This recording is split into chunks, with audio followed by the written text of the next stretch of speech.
Hello, my name's Josh Bibby. I'm joined today by Amy Weir and Charlotte Arundale. We've all recently been ULaw bar course students, and we're currently working with the employability team before we start pupillage. We've decided to record a series of bar careers podcasts based on our own reflections on topics we think it would have been really useful to know more about. If you're pursuing a career at the bar, this is definitely the right podcast for you. So I'll start off by highlighting that actually there's no script and no agenda for these podcasts. And what we're going to do is occasionally go off piste, but hopefully that means that you're going to get a much more genuine and rich conversation between three people who've recently been through the pupillage application cycle and been successful in applications. So today's topic is going to be networking, which I think it's fair to say, isn't it? It's something that at certain points we've all struggled with. Yeah, definitely. Yeah, It can be I quite think daunting, I think.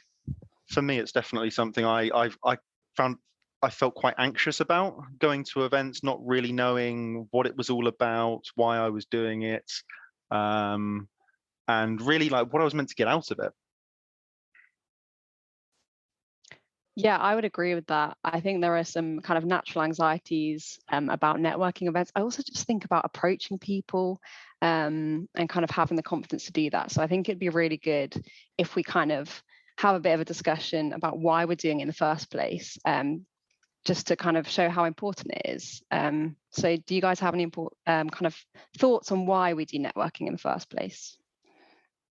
I think one thing that always confused me was like certainly when I started my undergraduate law degree, I kind of got the impression that networking meant you make a contact with someone and they like get you a job, and you somehow manage to bypass applying for jobs and you get like headhunted for them. Yeah. Which I saying it now, it kind of sounds a bit ridiculous, but that was genuinely kind of what I thought it was at the time. And going through the process, and obviously now being a few years since I studied law and having done the bar course, you realize it's just not the case, is it? I think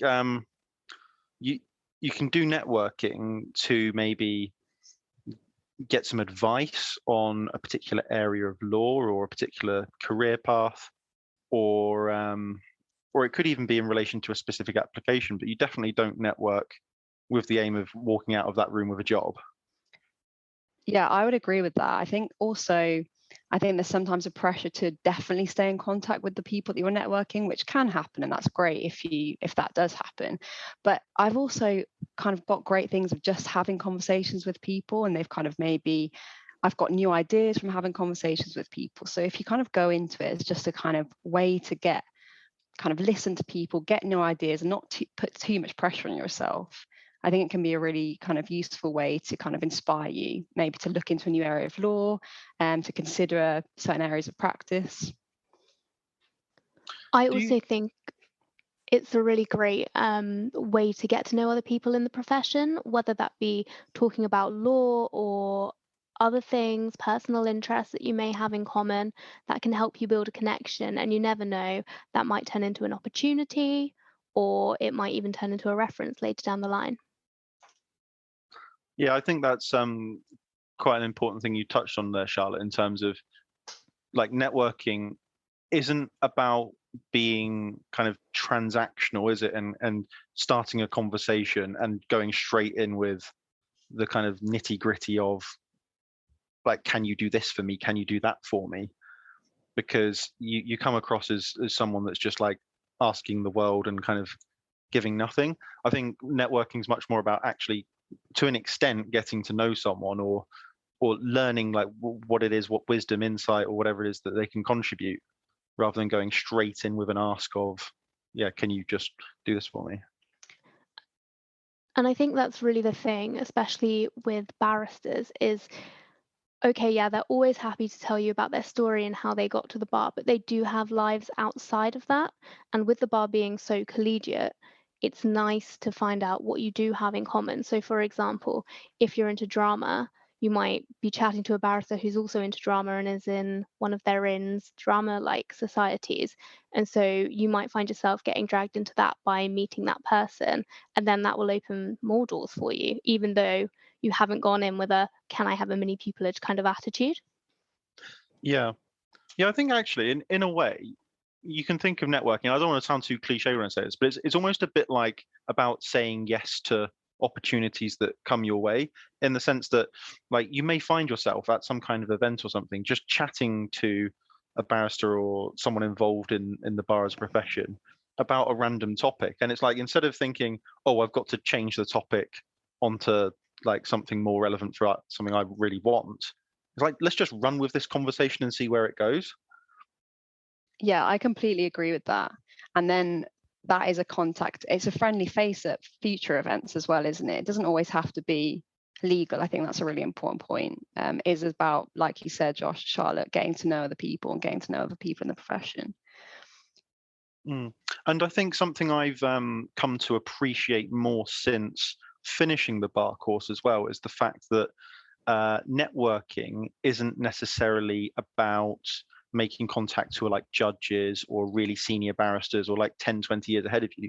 Networking is actually also about your peer group, because the people who you're in class with at the moment may well end up being your colleagues at the bar.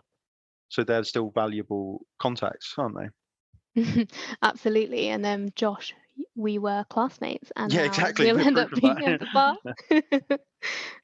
And that's also nice because you two will be going through similar things together, and it will be probably nice. I think we were speaking about this before, to kind of you two to be able to connect from different chambers, but about your experiences, because you might want to kind of maybe discuss something or talk about something. And it'll be quite nice, not necessarily for a kind of career point of view, but just for your own personal point of view, to have someone to talk about that. And I think networking plays a role in that as well, kind of for your own personal point of view as well as career wise. Yeah, definitely. There's so many different ways in which we network now. I think it's also worth talking about like networking online, because I think some of the things I was mentioning before were like, if you bump into someone at a careers event and like running with a conversation, but like you can also find that networking happens, say if a barrister posted something on LinkedIn and you end up commenting on it, or vice versa. Yeah. That leads to a conversation, and that in itself is networking. I've also seen people get great experiences on Twitter by posting something themselves about what they've done, and a barrister has commented on it. That's, as you say, there's many ways in which we can network, and they vary from kind of events to online. Yeah, I've even heard of a judge offering a marshalling opportunity on Twitter, because I think like someone dropped out quite last minute, and this judge offered a marshalling opportunity and had like hundreds of replies within 5 minutes. Yeah, no, it's incredible, the kind of power of Twitter and LinkedIn, I think. Yeah. What kind of events have you two been to that you've maybe had more of your successful networking experiences? I definitely think in events have been best for me, mostly through like qualifying sessions and things like that, because I kind of feel like in events, everyone that's involved with they're so invested in helping the next generation of barristers that they naturally sort of come in with the mindset of wanting to give really helpful, useful advice. That's not to say that that doesn't happen at other events too. I just kind of always get that feeling when you're in an event that you're surrounded by allies who are really on your team. Whereas, say for example, at pupillage fairs, I always really struggled at those events because I find there's so many people, there's so many stands, there's so much going on, and like so many people want to get a question in to whoever's running the stand, that I just sort of never get into a conversation on a really meaningful level. Yeah, no, I agree with that. I find that with the pupillage fairs as well. They were never the best kind of scenario to actually get to know somebody else, which I think is the key thing with networking. For me, I did a lot when I was doing my undergraduate degree, because we had a really great bar society, which was lovely. And so I went to a couple of annual networking dinners. We actually had those, but the same thing with your inn. They have big dinners that you can go to. and you meet other people. And there's that rule, isn't there, at the end where you have to speak to 3 new people, at least if you're at middle. So that's a Oh, good is way there? to get Oh, wow. started. Yeah.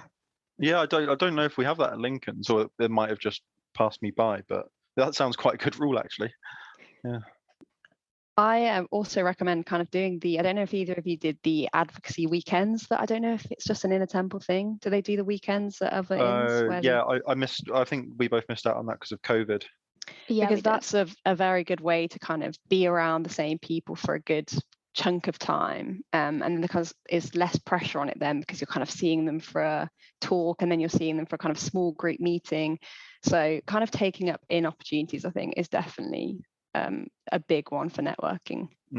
I think as well with networking, this just reminded me of something. Like, I think you have to understand your own personality type, because I'm not really someone that actually enjoys small talk very much. I'm the kind of person that I'd much prefer to say, for example, if you're going out with a group of friends, I'd much rather go out with a group of like 4 or 5 friends and we all chat about something in quite a lot more depth, rather than being in a party with 20 or 30 people where you've got to make small talk with everyone.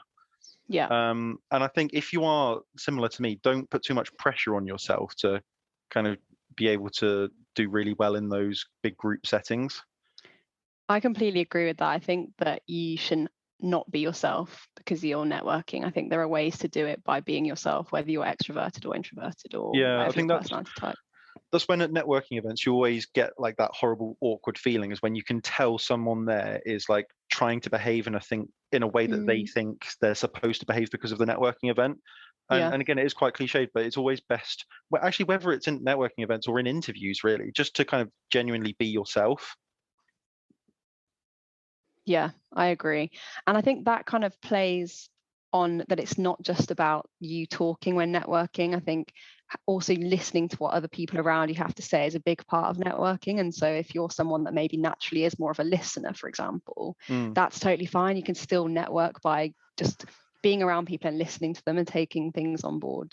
Yeah, and do you know what, that touched on such a good point, because I think at networking events, listening and also observing is really important, because you get, when you're talking to a barrister at a networking event, you get so many like of these social cues about how barristers behave, how like their body language, the way they speak, and all of these types of things, that you can just kind of be there a bit like a sponge and absorb all of these like different things and aspects about them.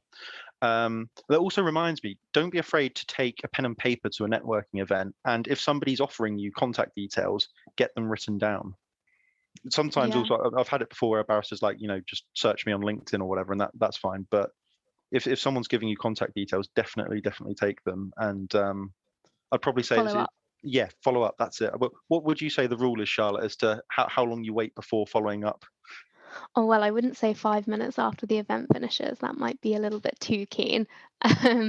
Perhaps the next day. You want to keep it fresh enough that they remember who you are. So don't leave it a week or so, because people are so busy. You'd never know whether they're going to remember you or not. But I wouldn't do it immediately that second, because, for example, if they are offering you something like a mini pupillage, in that moment, they're not going to have their diary open. So give them some time, send them a nice email or LinkedIn message, whatever you're going to do, and just wait for them to get back to you, I guess. Yeah, but also on that note, if it has been a while and they still haven't got back to you and they sounded super keen at the networking event, don't be afraid to send up a little polite chaser email or message or whatever it is, just to say, I don't know what it would be like, something like just wondering if you got my message on whenever, or whatever your polite chaser is, because I've had it before where barristers get so busy that they've maybe seen your email while they're preparing for a case or something, and it goes to the bottom of their priority list,